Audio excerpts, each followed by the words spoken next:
Hi friends, అందరికీ good morning అండి. మరో కొత్త వ్లాగ్తో మీ ముందుకు వచ్చేసింది మీ ఆంధ్ర అమ్మాయి. ఈరోజు ఇంట్లో పూజ చేసుకున్నానండి. ఏకాదశి కదా, అందుకని చెప్పి బియ్యం పిండితో ప్రమిదలు చేసి ఇలా పూజ చేసుకున్నాను.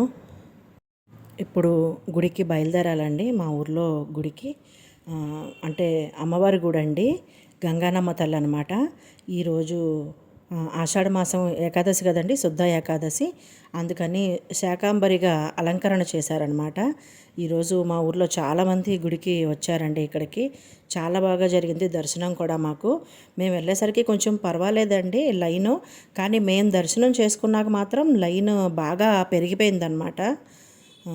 చాలా చాలా బాగా డెకరేషన్ అయితే వెజిటేబుల్స్ అన్నిటితో చాలా బాగా చేశారండి. అసలు ఇది చూడండి, టేబుల్ ఇక్కడ అరేంజ్ చేశారండి. అమ్మవారికి నైవేద్యము పెట్టాలి లేదా ప్రసాదం ఇవ్వాలనుకున్న వాళ్ళు ఎవరైనా సరే ఈ టేబుల్ మీద పెట్టుకోవచ్చు అనమాట. అంటే చెద్దన్నం అది చేస్తారు కదండి, బెల్లం ముక్క కానీ, అరటిపళ్ళు, పువ్వులు, అట్లాగే పెరుగన్నము, ఉల్లిపాయలు, ఇవన్నీ కూడా నైవేద్యం సమర్పించాలంటే ఇలా టేబుల్ మీద పెట్టుకొని హారతి అది ఇస్తారనమాట. ధూప్ స్టిక్ అది వెలిగించి ఇక్కడ హారతి ఇస్తారు అమ్మవారు ఎదురుగుండాను. అమ్మవారు అయితే అలా అలంకరణ అయితే చాలా చాలా బాగున్నదండి. గంగానమ్మ తల్లి మీరు కూడా దర్శించుకోండి.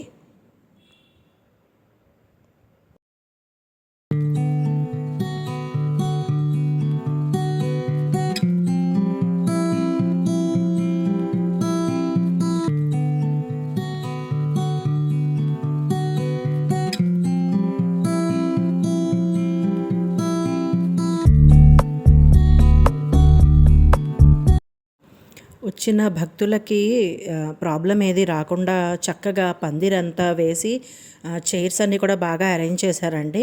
అంటే ఎవరైనా కాసేపు గుడిలో కూర్చోవడానికైనా సరే, దేనికైనా సరే చాలా బాగా అరేంజ్ చేశారు. అసలు మీరు చూసింది ఇందాక అది అగరబత్తి అండి, చాలా పెద్దదనమాట. నేనే ఆశ్చర్యపోయాను. ఒక బకెట్లో గుచ్చిపెట్టారు. ఇంకొంచెంసేపు వీడియో తీద్దామనుకున్నాను, కానీ నేను ఆల్రెడీ లైన్లో ఉన్నానండి, నాకు తీయడానికి అవ్వలేదు. చూసారా అలంకరణ ఎంత బాగా జరిగిందో అసలు అమ్మవారికి. ఇది నాగేంద్ర స్వామి అండి, గుడి లోపలే విగ్రహం అనమాట ఇది కూడాను. చాలామంది దర్శనం అయిపోయినాక కూడా ఇలా చక్కగా చైర్స్లో కూర్చొని, అందరూ వస్తారు కదండి, అందరూ చక్కగా కూర్చొని మాట్లాడుకుంటున్నారు. గుడి నుంచి వచ్చేసాక ఇంకా మధ్యాహ్నం భోజనం చేసిన తర్వాత ఆషాఢం ఆఫర్స్ ఉన్నాయని, సౌత్ ఇండియా షాపింగ్ మాల్లో ఆఫర్స్ ఉన్నాయని తెలిసి ఇంకా అక్కడికి బయలుదేరామండి. అంటే మా హస్బెండ్ రాలేదులేండి, ఇంటి దగ్గర లేడీస్ బ్యాచ్ ఉంటారు కదా, మేము ఒక 5గురం కలిసి వెళ్ళామన్నమాట. అసలు ఏం ఆఫర్స్ ఉన్నాయి ఏంటి చూద్దామని చెప్పి. కానీ వచ్చాం, కానీ నాకైతే అసలు ఏమి పెద్దగా నచ్చలేదండి. క్వాలిటీ బాగాలేదు, కాస్ట్ ఏమో చాలా ఎక్కువ ఉన్నాయి, మళ్ళీ అందులో ఆఫర్స్ ఉన్నాయని చెప్పేసి అంటున్నారు. నాకైతే పెద్దగా నచ్చలేదు. అది కూడా కాకుండా నేను ఎక్కువ కాస్ట్లీ శారీస్ కూడా ఏం వాడనండి. నాకు నచ్చితే బడ్జెట్లోనే తీసుకుంటాను, ఎలాంటి చీర అయినా సరే. నాకు ఎందుకోనండి ఎక్కువ కాస్ట్ పెడితే అది బీరువాలో తప్పితే ఎక్కువ వాడం కదా. అదే అంటే 6,000 రూపాయల చీర అనుకోండి, మీరు బీరువాలోనే పెడతారు. అదే 600 రూపాయల చీర అనుకోండి, తరచుగా కడుతూ ఉంటాం కదా. అందుకని నేను ఎక్కువగా రెగ్యులర్గా వాడే శారీస్ని ఇష్టపడతానండి. కాస్ట్ అయితే నేను అసలు ఎక్కువ పెట్టనండి, నాకు అసలు ఇష్టం ఉండదు. నేను కంఫర్ట్ చూసుకుంటానండి. అంటే క్లాత్ ఎలా ఉంది, కంఫర్ట్గా ఉందా, కలర్ బాగుందా అనేది చూసుకుంటాను, కానీ ప్రైస్ అసలు చూసుకోనండి. 250, 350 శారీసే నాకు చాలా కంఫర్టబుల్గా ఉంటాయండి, ఎక్కడికన్నా వెళ్ళడానికైనా సరే, దేనికైనా సరే. చాలా మోడల్స్ ఉన్నాయి కానండి నాకు ఎందుకో పెద్దగా ఏమీ నచ్చలేదు. అయినా కూడా మా వాళ్ళు కొన్ని శారీస్ అయితే తీసుకున్నారు, చూపిస్తాను మీకు కూడా అవి.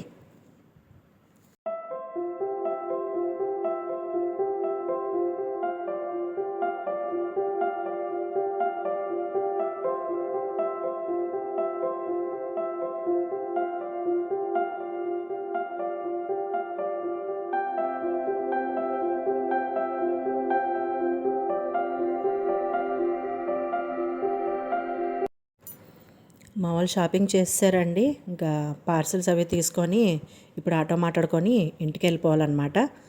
పదండి ఇంటికి వెళ్ళిపోదాము.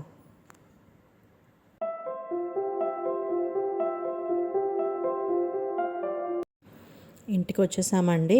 ఇదిగోండి తీసుకున్న శారీస్ చూసారా, ఇది 1295 ఎంతో ఉన్నదండి.